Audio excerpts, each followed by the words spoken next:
నిలువద్దము నిన్ను ఎప్పుడైనా నువ్వు ఎవ్వరు అని అడిగేనా ఆ చిత్రమే గమనిస్తున్నా కొత్తగా నువ్వు విన్నది నీ పేరైనా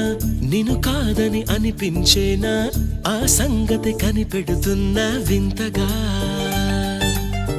నీ కన్నుల మెరిసే రూపం నాదేనా అనుకుంటున్నా నీ తేనెల పెదవులు పలికే తీయదనం నా పేరేనా అది నువ్వే అని నువ్వే చెబుతూ ఉన్నా